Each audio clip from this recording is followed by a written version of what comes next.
welcome to my new series in which I'll be explaining some music production and music creation concepts in simple terms.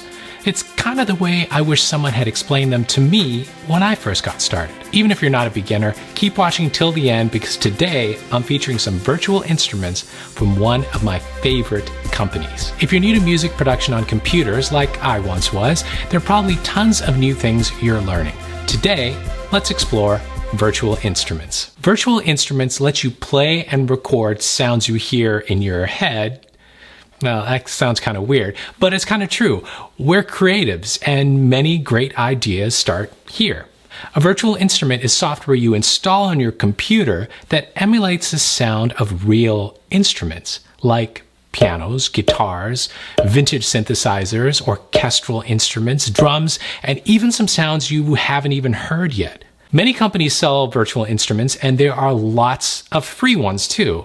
Adding them to your studio typically involves visiting a website, downloading the install file, and then installing it. Now, after you install it, you can load it right from your DAW's list of plugins, and then you can start playing. Now, if you're just getting started, you may want to check out my Home Studio Essentials video to understand some of the basic parts of a home studio. It'll explain what a DAW is. Okay, so why would you choose to have these sounds installed on your computer instead of a digital piano with built-in sounds? Well, two reasons. First, it's a whole lot easier to construct a song these days using software. Your DAW is software, so playing software instruments inside of your DAW makes things quick. And more important, you can play, make mistakes, and quickly correct them. Let me show you.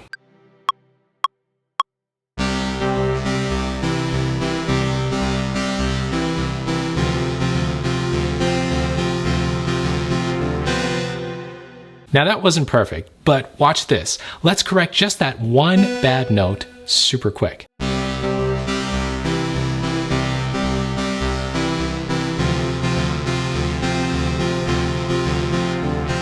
Second, you get to collect tons of sounds and different user interfaces.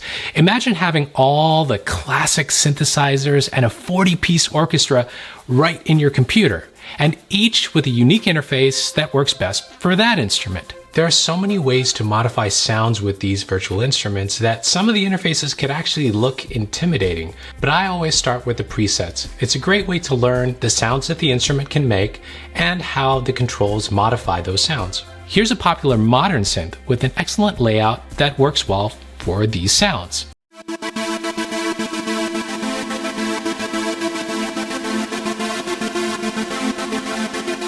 And now here's an emulation of a classic synth by Casio laid out similar to the original one. Plus, if you prefer hands-on control, this synth sound can be adjusted, tweaked, and modified with the knobs on an inexpensive controller keyboard. This one's just $100 and can control any virtual instrument.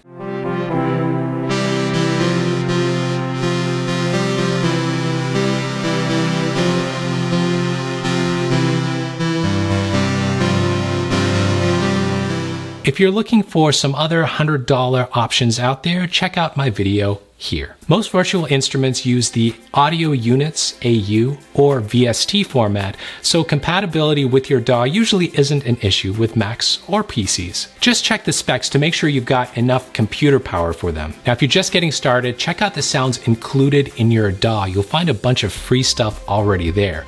If you're looking for some more free sounds, download Dext. It's a free classic FM synth plugin. Now, if you want to dive into some classic synthesizers, you gotta check out the brand new V Collection 7 by Arturia, announced today. 3 of the brand new synths that you heard in the song I made today are made using the Arturia V Collection 7. I'll put links to everything I've mentioned in the description of this video. If you like this video, hit the like button and subscribe if you haven't already. Now, get back to making some music you love. See you guys later.